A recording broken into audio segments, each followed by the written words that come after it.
नमस्कार। YouTube channel story writing course में आपका बहुत बहुत स्वागत है। आज इस 9th पार्ट में मैं आपको ये बताऊंगा कि कहानी में वर्णन और संवाद यानी कि डिस्क्रिप्शन और साथ में डायलॉग्स में क्या फ़र्क है और क्या फ़ायदा होता है उसमें। देखिए, कहानी में कई बार हम अपने विचार पैराग्राफ पर पैराग्राफ में लिखते जाते हैं। किसी चीज़ का हम वर्णन करते हैं, किसी का चरित्र चित्रण करते हैं, रेखा चित्र खींचते हैं, तो वो कहानी का बहुत सारा हिस्सा खा जाता है ये वर्णन करने का तरीका। इसलिए बीच बीच में डायलॉग लिखना बहुत ज़रूरी होता है। डायलॉग जो होता है जगह कम घेरते हैं और पात्र अपने मुंह से जो कहते हैं वो सुनना पाठकों को बहुत अच्छा लगता है। इसलिए हमें चाहिए कि हम वर्णन और डिस्क्रिप्शन दोनों का बहुत फ़ायदा उठाएं, क्योंकि दोनों ही बड़े इम्पोर्टेंट हैं। लेकिन ये राइटर को धीरे धीरे एक्सपीरियंस होता है कि कहाँ पर वो डायलॉग लिखे, कहाँ पे वर्णन करे। अब जैसे कहानी में दो पात्र इकट्ठे आ जाते हैं या दो से ज़्यादा भी होते हैं, तो हम लोग उस कमरे का, उस जगह का जहाँ पर की पात्र मौजूद हैं उनका वर्णन करते हैं। अगर कमरा है तो उसकी छत कैसी है, पंखे लगे हुए हैं, खिड़की कहाँ है, पर्दे कैसे हैं, कितने लोग हैं, उनके बैठने का क्या अरेंजमेंट है, इत्यादि इत्यादि, या मेज पे कौन सा सामान पड़ा है।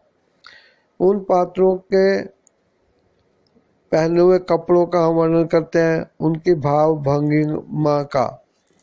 लेकिन कई जगह पे हमें ये डायलॉग लिखने से ज़्यादा स्पष्टता आती है, ऐसा महसूस होना चाहिए, तो वहाँ पे हम डायलॉग लिखते हैं।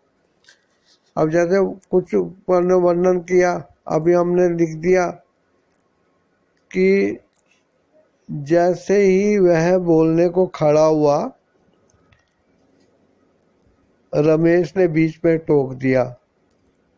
वह बोला, सर, यदि आप इनकी एक एक कॉपी करके या फोटो स्टेट करा के हमें दे दें तो हम आपके इम्पोर्टेंट पॉइंट्स को उस कागज़ पे निशान लगा के हाईलाइट कर सकते हैं। और उसने फिर अभी इन्वर्टेड कॉमा बंद करके हम लिखेंगे, और फिर उसने चेयरमैन की तरफ देखा। चेयरमैन ने चौंक कर रमेश को देखा और बोला कि क्या यह तुम्हारा अकेला सुझाव है?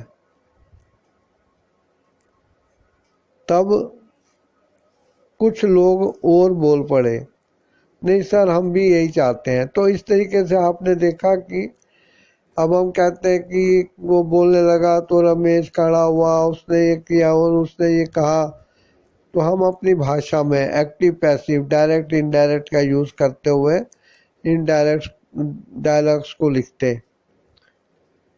या उसका वर्णन करते।